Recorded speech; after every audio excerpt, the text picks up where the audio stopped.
Shalom bien-aimés dans le Seigneur, soyez bénis dans le nom suprême et glorieux de notre Seigneur Jésus. Je suis le serviteur de Dieu, Loïc Mimché, de la génération Joël Cameroun. Alors aujourd'hui, je vais vous parler principalement de cette chose que nous faisons souvent de manière consciente ou inconsciente qui peuvent stopper ou bien freiner l'exaucement d'une prière que nous avons eu à élever. Alors, si tu as souvent eu à prier pour certains sujets, si tu as souvent eu à adresser des requêtes ou bien des demandes à Dieu vis-à-vis de certaines choses, mais tu n'as pas vu l'exaucement malgré peut-être un ensemble de choses que tu as eu à faire, alors reste connecté dans cette vidéo. Alors, la première chose que nous faisons généralement qui peut être à l'origine soit d'un blocage dans l'exaucement d'une prière, soit d'une limitation à l'exaucement de cette prière, généralement, ce sont les vœux non accomplis. S'il y a une chose que généralement nous les enfants de Dieu, nous sommes champions en ce temps de la fin, c'est de prendre des vœux que nous n'accomplissons pas.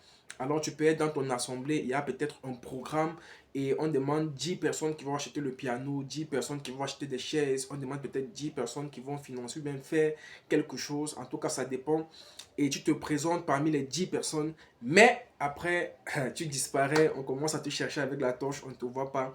Frère, c'est l'une des choses généralement qui peut stopper l'exaucement d'une prière. Amen. Il y a des prières qui vont marcher avec les vœux que tu auras eu à prendre. Dans Ecclésiaste chapitre 4, non, Ecclésiaste chapitre 5, pardon, verset 4 au verset 5, la Bible nous fait comprendre quelque chose. Ne tarde pas dans l'accomplissement du vœu que tu auras fait.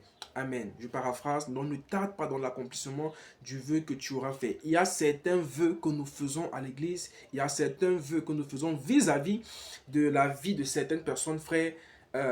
Aussi longtemps que nous n'allons pas accomplir ces vœux, il y aura certaines choses que nous n'allons pas voir s'accomplir dans nos vies. Aussi longtemps que le vœu ne sera pas accompli, ou aussi longtemps qu'il n'y aura pas une repentance vis-à-vis du vœu qui aura été pris. Amen. La deuxième chose, ce sont les confessions négatives. Proverbe chapitre 18, verset 21, la Bible nous dit: la mort et la vie sont au pouvoir de la langue. Alors, ce que ta langue décrète, c'est ce que tu vivras dans ta vie. Amen. Donc, il y a des sujets pour lesquels tu pries, tu demandes à Dieu: Seigneur, donne-moi le mariage, donne-moi le voyage, donne-moi quelque chose.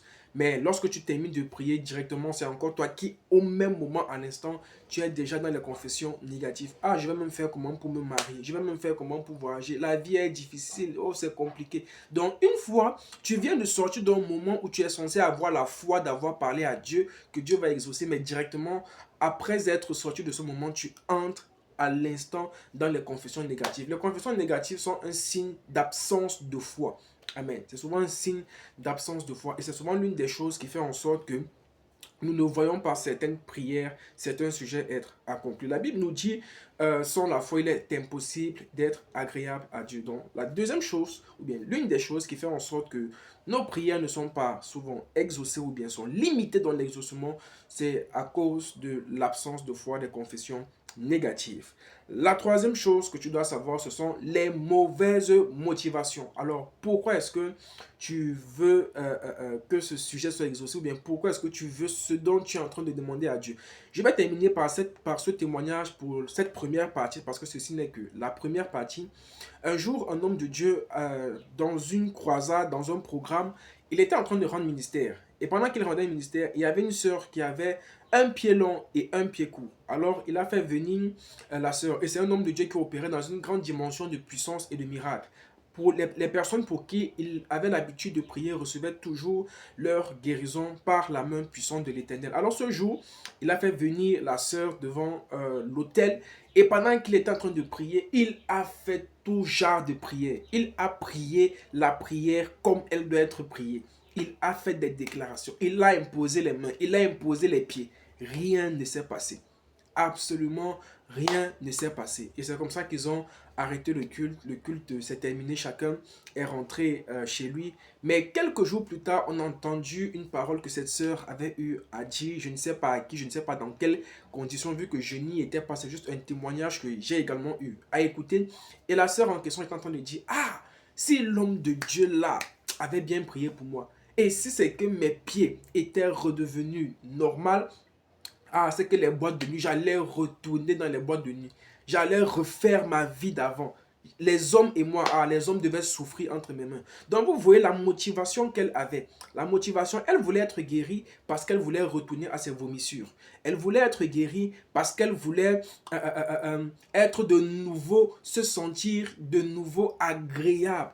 Amen. Elle voulait être guérie parce qu'elle voulait faire tourner la tête des hommes. À chaque fois que tes motivations seront mauvaises par rapport à des requêtes que tu adresses à l'Éternel, bien-aimé, oublie que tu puisses avoir un exaucement à ce sujet de prière.